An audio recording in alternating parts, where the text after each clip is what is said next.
Three words to give me inspiration for any day I'm feeling down. 3 words. 3 words.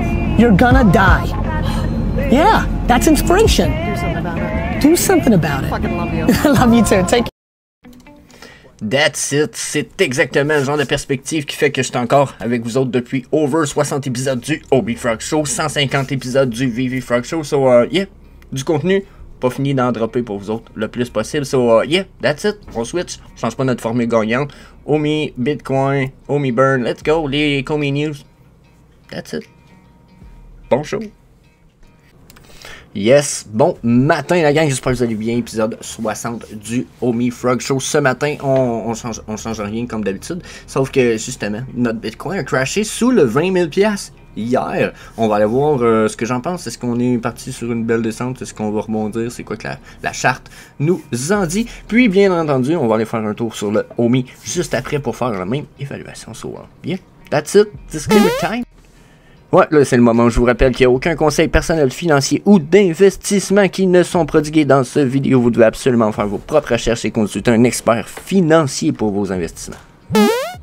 Donc là, on est sur le weekly de notre Bitcoin. Là, j'ai rajouté un paquet de lignes horizontales, un peu nowhere. Bon, je me suis payé une petite formation avec un pro trader.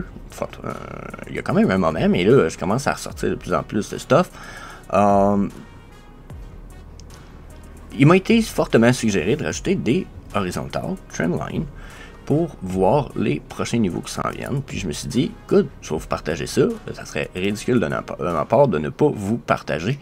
Exemple, ce que j'en apprends, c'est une formation qui vient d'un vrai pro trader, là, pas quelqu'un qui a écrit pro trader puis qui travaille 8 à 5 dans un autre job, là, pour ne pas parler de personne en particulier, mais il y en a qui vont savoir de qui se parle. Donc là, ici, là, okay, on se retrouve à avoir des anciennes lignes de support quand même à un niveau important. Là. Si on irait voir sur le daily, là, vous allez voir que c'est toutes des zones de support, même sur le 4 heures, on se retrouve avec des zones super importantes qui vont être un peu la roadmap de ce qui s'en vient pour le Bitcoin. Ok, comprenez-vous? Puis là, ben, sur le weekly, on a des indications quand même assez claires, nettes et précises sur des choses, sur certaines choses. Ici, mon stochastique RSI. Là, j'ai 3 time frames là-dessus. J'ai une longue time frame qui équivaut probablement au monthly en ce moment. La bleue équivaut à mon RSI régulier de ma time frame actuelle. Donc, ça ici, ce serait mon RSI régulier. J'en ai créé un à côté, vous verrez que c'est pas mal semblable. Puis j'en ai un ici, plus court time frame. Vous voyez que les deux sont en downtrend. C'est eux, généralement, qui dirigent le market sur la weekly chart. Lui, il va donner une tendance générale, mais il est peut-être moins important, surtout qu'en ce moment, il nous donne pas une tendance très... il est sur le flat, ok? Donc, ça se trouve être beaucoup plus les deux time frames les plus courts qui prévalent. Là, en ce moment, ça nous annonce une drop, puis quand on a une drop comme ça, peu importe la chandelle, là, regardez, on est encore sur la drop, même si je change les chandelles, puis qu'on a une petite chandelle bleue ici, on est sur une drop présentement, ok? De ce qu'on appelle de notre prix, puis ça me semble pas terminé. Ensuite, si j'y rajoute les points de pivot qui sont déjà là, en fait, que je viens cacher peut-être, je vais créer un dossier pour ça ici, là, pour vous, je vais les mettre dedans, c'est ici, jusqu'à c'est ici, mon téléphone qui se met à crier pour faire du bruit, fatigant, donc si je les cache, eux autres, là, ok, puis que je viens voir le point de pivot, vous avez vu qu'on a passé sous le point de pivot. Généralement, là, on a touché notre point de pivot 0,236. On vient le flash comme ça. On va le crash. On se risque de se rendre au point de pivot qui suit à 0,382. Vous voulez mon avis, 17 000 est tout à fait possible. J'avais parlé de 16 008, si je me rappelle bien, la semaine passée. Moi, je pense que c'est dans les niveaux à atteindre. Puis, quand on vient rajouter ces lignes-là ici, qui se trouvent être les lignes de support du passé, regardez, notre point de pivot ici se retrouve être très proche de cette ligne-là qui est à 16 800, qui est aussi une ligne de support ici qu'on pourra aller voir sur le daily. Attendez un petit peu. Donc là, on est à l'origine de ces lignes de horizontales-là, qui sont nos lignes de support. On est en décembre 2020. Vous voyez ici, là, 16 400, on avait un plafond ici, on l'a crash, on l'a passé, mais on est revenu descendre dessus ici. On aurait même pu prendre une autre ligne ici, là, puis peut-être même faire, hop là, et en mettre une autre là, parce que vous voyez, on touche un plafond ici, on touche un bottom là, puis on touche un bottom là. Donc, on aurait ça ici. Puis regardez ici, qu'est-ce qu'on a? 16 800 qui se trouve être la ligne qu'on vient de regarder. Après notre rise, il y a eu une correction. Cette correction-là est venue s'asseoir quand même là. On avait un top ici sur cette mèche-là aussi. Un bottom. Donc, on a des zones qui sont, selon moi, super importantes, super fiables. Ce qui fait que si je retourne sur le weekly, on a switché. Notre point de pivot ici, là, qui est à 16 800, mais regardez, si je remets ces lignes-là qu'on vient de voir, d'où de leur origine, la 16 800 est ici. Donc, potentiellement, qu'on se rende là très fort, si vous voulez mon avis. Puis, si on se rend là, ça veut aussi dire qu'on crash le all-time low qu'on a fait à 17 500. Donc, je pense que c'est quelque chose à préparer, à garder en perspective. Je suis pas mal sûr qu'on s'en va par là, puis que la correction risque d'être majeure. Si je regarde les EMA ensuite, il y a un peu le même genre de comportement. Mais les EMA sont quand même fans un petit peu, quoique le 8 et le 13 sont pas très loin. J'ai mon top de 8 qui se trouve être sur le top de ma chandelle de la semaine actuelle. Je suis comme pas réconforté. Pour vrai, au contraire, j'ai même justement mon 55 qui s'en va peut-être faire un croisement de mon 89 et de mon EMA 100. C'est du bearish sentiment. Donc là-dessus, je suis presque dubitatif. Puis après, ben, on pourrait, j'en ai déjà pris un. J'en ai déjà fait un, mais je pense que je vais en faire un 9 juste pour pas. Puis si on calcule un Fibonacci comme ça, ben, regardez les zones, les prochaines zones, là, 0,5, la Golden Pocket est là, ça ressemble pas mal à mon bottom. Puis si je vais plus loin, j'étais à 16 000, mais entre les deux, j'aurais mis line. Donc, tu sais, ma Golden Pocket Zone, pour ceux qui connaissent la Golden de Fib, la Golden est là-dedans. Elle est là-dedans. Donc, si ça, c'est ma Golden Pocket de Fibonacci, je l'enlève. J'enlève mes EMA. Puis que je viens mettre les lignes dont je parlais. Ici. Regardez ma Golden Pocket, est où, là? C'est jaune sur jaune, là, mais quand même. 16 008, ça? 16 000, non. 17 000, 16 008. Elle est là, direct en plein milieu de ma Golden Pocket Zone. Direct en plein milieu. Puis vous avez vu, mes lignes jaunes n'étaient pas là quand je l'ai mis. Right away. Pour moi, là, on s'en va dans ces régions-là. C'est ce que le weekly m'en indique. Si je vais voir tout ça sur le daily, on va voir si, justement, il y a de la corrélation, quelque chose qui fit avec. Là, c'est sûr que ça, c'est de la major drop. Donc, possibilité de correction, là. Hein? Alors, ça, c'est fort possible. Quand on regarde ça sur le daily, je verrai une correction fortement possible ici. Mes EMA, eux autres sont sur le flatline en giriboire en bas ici. Puis ma longue time frame, elle pointe clairement vers en bas. Puis comme elle est agressivement pointée vers le bas, j'ai envie de dire que pour l'instant, elle nous montre la tendance qui s'en vient sur le reste des journées à suivre. Là, nous autres, il nous reste 10 heures à faire sur cette chandelle de daily-là. Personnellement, est-ce que je pense qu'on va continuer à crasher? J'ai l'impression qu'on pourrait faire un flat. Là, regardez, ici, on a fait un flat. J'ai l'impression qu'on pourrait faire un méchant bon flat, puis ça pourrait nous faire descendre à notre bottom ici à 17 000 au moins. À surveiller, ça c'est certain. Si peut-être je prends la peine de cacher ça ici pour enlever un peu de bruit, on va se mettre un point de pivot. Mais regardez le point de pivot, lui il me dirait par exemple que les possibilités qu'on se rende là d'habitude là sont quand même minces, ce qui est le milieu de ma Golden Pocket ou un petit peu plus loin que le milieu de la Golden Pocket Zone ici. Ma Golden du point de pivot est ici en théorie. Fait que là, on pourrait avoir ou bientôt toucher un bottom puis se préparer à remonter. Ensuite, si on se prépare à remonter de tout ça, on remonte où? I don't know. C'est une bonne question en fait. On va aller voir, on va évaluer ça vite fait ensemble. Je veux juste regarder les EMA. Mes EMA sont bearish. Si je suis pas en train de. Si je reflippe pas uptrend pour faire une correction de cette downtrend là, ou que je fais pas une mini correction comme ça, je vais être surpris. Je m'attends à une correction ici. Il y a quelque chose qu'il faut qu'il se passe. Ça va faire uptrend, puis probablement downtrend avant que la verte se rende en bas. J'ai un feeling que il nous manque quelque chose. Là, je vois pas mon volume depuis tout à l'heure. Je viens de me rendre compte de ça. Volume. Mets-moi le volume, s'il vous plaît, papy. Volume, je suis en perte de volume, mais quoi qu'il me reste 10 heures sur ma journée, puis je suis quand même rendu aux 3/4 du volume de la journée précédente. Donc là-dessus, on a quand même un fort volume. Ça peut être du uptrend, par exemple. Ça peut être un petit de la force du uptrend, donc le volume n'est pas toujours downtrend. C'est que pour l'instant, c'est les bears qui gagnent. Mais on a beaucoup de volume. Donc, si on va sur 4 heures, peut-être de la consolidation. Mais là, je vais évaluer si on a un retour uptrend. On a un retour uptrend jusque où? On va y aller avec un fib en 2 points pour commencer. Donc le fib en 2 points me dit que le potentiel de remontée est dans les 22-23 000 avant d'un potentiel de crash. Puis il faut avouer que ça fitterait avec une ligne médiane qui fitterait ici dans ces régions-là. J'imagine qu'il y a peut-être même des lignes dans le passé qui pourraient nous servir de résistance ici, que j'ai pas été appliqué encore. Donc, ok, celui-là m'annonce ça. Puis si je vois avec un 3 points, à partir de sa dernière rise, drop and rise, voyez-vous, lui, il a le potentiel de se rendre beaucoup moins haut. On parle de 21 000 à 21 à 22 000 peut-être. Pas bien plus d'après moi. Donc, moi, j'aime beaucoup plus les Fibonacci en 3 points. Plus tu mets de chiffres à une équation, j'ai l'impression plus que tu arrives proche de la solution ultime.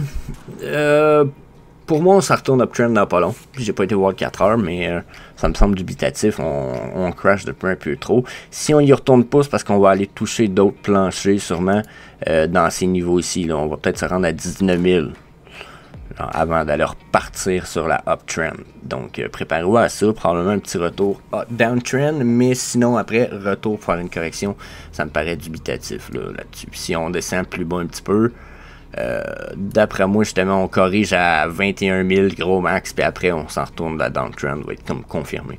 J'ai l'impression qu'on va juste avoir comme consolider un peu pour empêcher une drop de fou, mais on va se rendre à notre 80% probablement du all-time high qui nous se retrouve à être pas loin du 14 000. Donc, yeah, ça c'est le Bitcoin Daily. 4 heures, vous savez, j'aime pas trop faire de 4 heures parce que, bon, en même temps, faut que j'aille voir là, pour vous autres. Hein. Donc, sur 4 heures, vous voyez, j'ai mon retour uptrend et j'ai l'impression que je le vois ici. Là. Voyez-vous? À pointe violemment par là. Fait que là, on va avoir une consolidation en ce moment, d'après moi. Peut-être pas aussi haute que je le pensais, mais je pense qu'on va, au lieu d'avoir une remontée, on va peut-être avoir une consolidation pour retourner sur la downtrend, aller tester les prochains niveaux ici, sur les lignes en pointillé jaune. Donc, bien, that's it. Bitcoin chart done. On va aller voir le homie, les homie burns.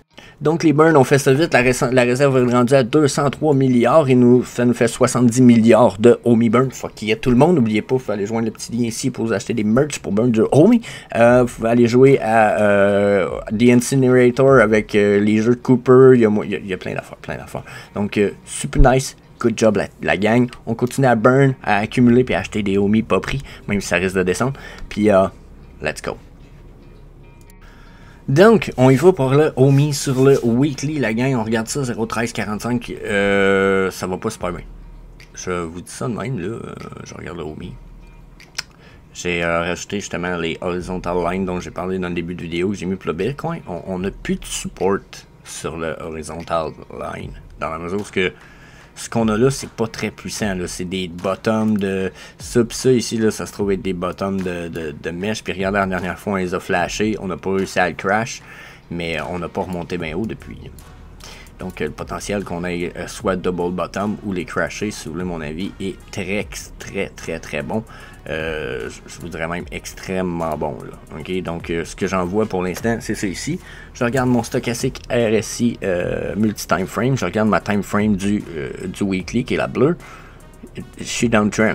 Je regarde ma courte time frame, qui est probablement ma time frame du daily. Je suis sur le bord d'être bottom. Soit je fais un flat, soit je rebondis. Puis, ma time frame plus longue, elle, est encore quand même bullish, mais est plus sur un penchant comme ça, puis ou sur un flat. Donc, c'est rien de bullish pour l'instant. Au contraire, ça annonce probablement du bearish pour la semaine. Il reste 6 jours à cette semaine-là, fait juste commencer. J'ai pas l'impression que c'est bon signe. Si j'y mets les Fibonacci puis le point de pivot, le seul bullish sentiment que j'ai là-dessus, c'est qu'on vient de se rassir sur le 2,36. Des fois, ça nous ramène au point de pivot central pour aller le retester.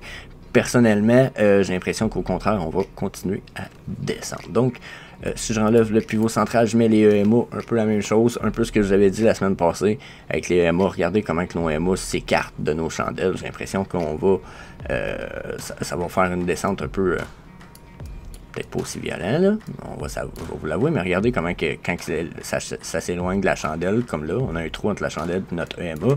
C'est ce qui semble vouloir se dessiner tranquillement entre notre chandelle ici puis notre EMA 8. Vous voyez ici, il y a un espace qui se dessine. Si ça continue puis qu'on continue à avoir des espaces comme ça, c'est une downtrend. Si je mets un Fibonacci en 2-3 points, attendez un petit peu. Moi, je le recrinque. Je ferais partie d'ici. On va aller là, on remonte ici. Donc, les potentiels de drop, après, là, on peut en regarder, là, on aurait touché le point 0.382 sur un Fibonacci en 3 points. Notre prochaine zone est 0.5 ici, ce qui veut dire 0.11. Puis, on a rien que ce petit support-là, puis ce petit support-là en lien. Puis, ce support-là, c'est lui ici. Parce que dans le passé, lui, à 0.11, j'ai pas de support dans ma charte passée. En 2020 ou avec ça, vous comprenez, il n'y en a pas. Donc c'est lui, puis après ça, c'est la titre. On drop. Donc le potentiel de retourner à 0.11, là, pour moi, est excellent, puis c'est ce que le weekly m'en indique. Si je vous switch tout ça pour le weekly, ouais, le weekly me l'indique. Si on switch tout ça pour le daily, on va enlever les MA 2 secondes. On va enlever mon groupe de line, le Fibonacci. Donc, si je regarde tout ça ici, là, bon, mon multi-time frame de stochastic RSI avait beau être bullish sur la long time frame, a déjà atteint son top. Donc là, ce que ça semble m'indiquer sur le daily, c'est que je m'en vais pour de la force de consolidation sur un bon petit moment. Retour uptrend possible, mais très peu probable, vu que déjà j'ai tombé, je suis rendu dans le top ici. J'ai comme une impression que on va déjà avoir perdu la puissance. Si j'y mets un Fibonacci pivot point, lui, dans son cas, on a crash la zone de 0.5. D'après moi, on va aller la retester. Puis ça se peut qu'on redescende plus bas. Oh, ça pourrait être... on a quasiment touché la Golden Pocket. On a du volume ici quand même. Mais il nous reste 10 heures. Puis on a peut-être même pas la moitié du volume qu'on avait hier. Puis le volume d'hier était quand même pas substantiel. D'après moi, on va juste consolider avant de continuer notre crash. Puis se rendre probablement au prochain point de pivot. Ou pas loin du prochain point de pivot, qui est à notre all-time low ici du OMI depuis un bout, on va dire. Donc, ouais, bearish là-dessus ici. Ça, c'est point de pivot. On y va avec EMA. EMA, ils viennent d'agir en résistance. Ils sont vraiment en train de fan out comme ça. Boom. Donc, pas de bonne news pour le OMI dans la mesure où s'il y en a qui espéraient que ça remonte, ça n'a pas l'air d'être parti pour ça. Au contraire, ça a l'air d'être parti pour un crash. Un retour en crash. Puis nos lignes ici sont quand même loin de nos chandelles, ces trois-là. Je ne suis pas bullish. Pas du tout. Donc, yeah, vous voulez mon avis, c'est pas mal ça. On est bearish OMI, bearish Bitcoin. Ben Bitcoin, on est bullish un petit peu. Bullish un petit peu à court terme. Mais bearish pour le sentiment Bitcoin. So yeah, that's it. On n'a pas plus de quoi à rajouter. On n'a pas de news sur Ecomi. So yeah, that's it. Je vous dis peace. On se revoit mercredi. Yeah.